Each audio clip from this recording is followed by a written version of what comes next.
Hello and welcome back to another video. Thank you for clicking on this video and choosing to watch it.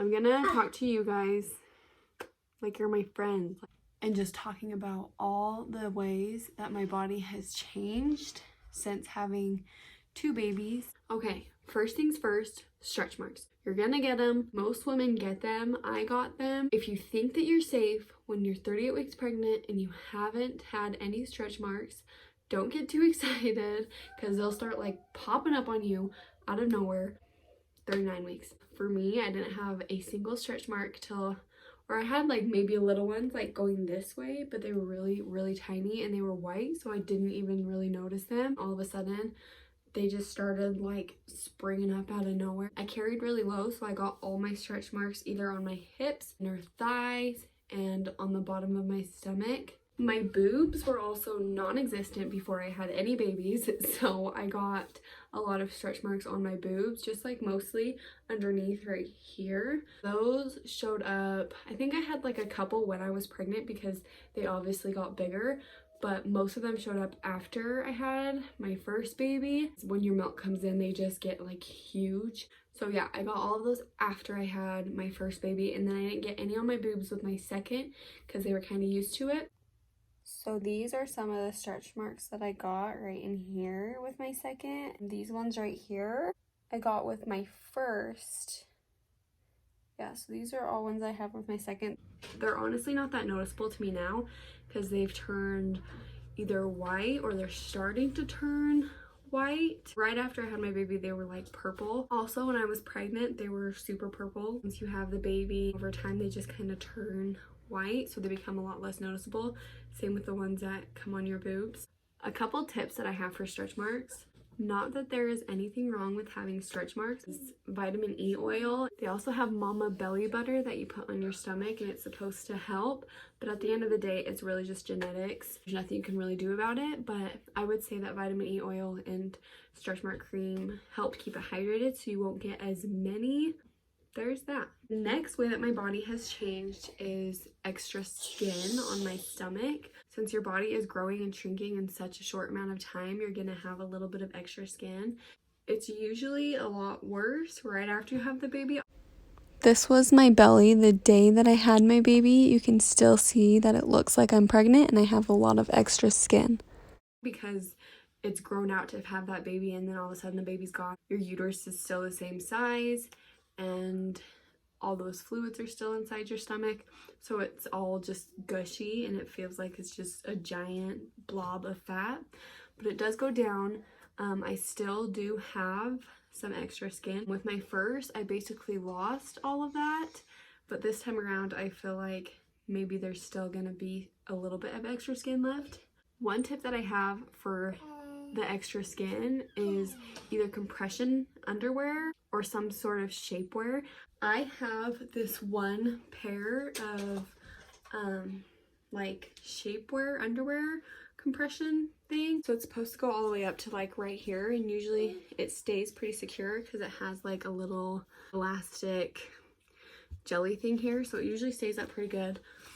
I usually just wear that when I'm wearing like a form-fitting skirt or dress or shirt or something, and I kind of want to just suck in everything.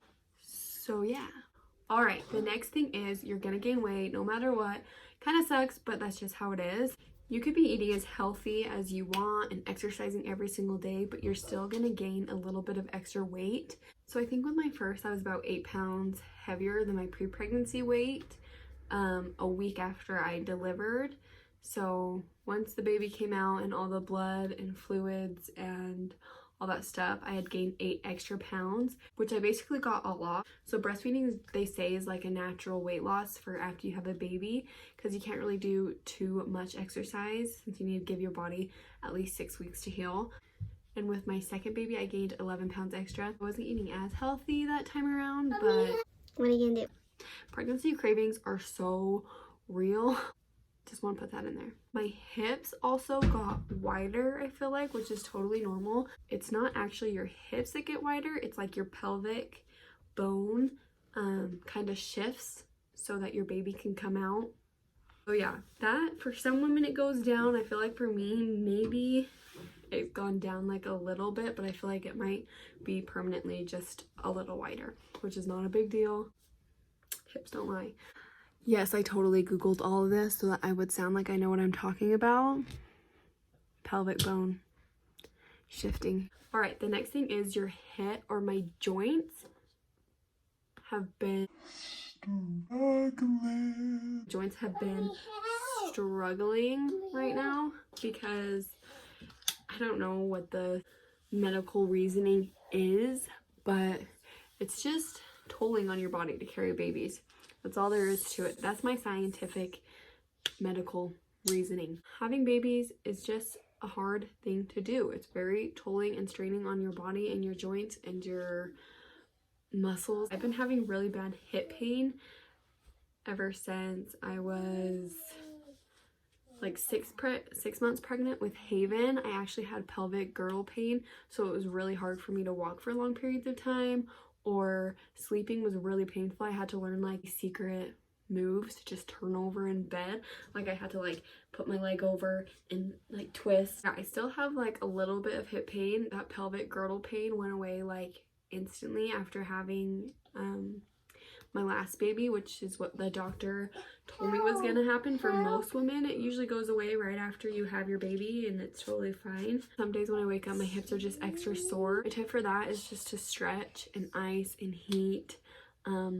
Honestly, I'm the worst person at setting a routine of trying to stretch, but this year I have been a lot better at it. And honestly, just go easy in the gym after having your baby. I know so many people are like so anxious to get back in the gym and just lose that weight and get slim and trim. Your body's gonna thank you for it later because you're not gonna have an injury.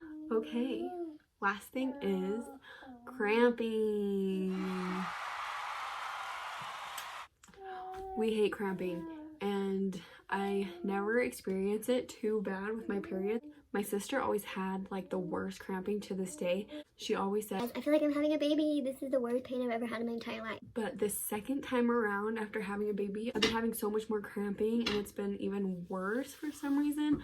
I don't know why. They say it's because your uterus has less muscle tone. Every time that I do ab workouts, I get the worst cramping the next day. Little Havy girl just woke up, so I'm gonna have to cut this video short. Cramping, girl, they're real. They're coming for you. Not really though. Every woman is totally different. I just want to put that out there. Each pregnancy was so different for me, and each recovery was so different for me. So you really can't compare your body or your pregnancy to any other woman's because it's totally different. Also, at the end of the day, they're just so worth it. Look at this little squish. These little babies are so worth it. Like, how could I say that she's not worth it? How could I say that I wouldn't do it again to have like 13 more of her? Do you want 12 siblings? JK, I'm not doing that. Okay guys, thanks so much for watching. Subscribe. I don't have a pop-up link or anything. There's just a button down there. I did put a link down there also to subscribe. Down there. If you want him, it would really mean a lot to us. Thanks so much for watching. See you later. Bye.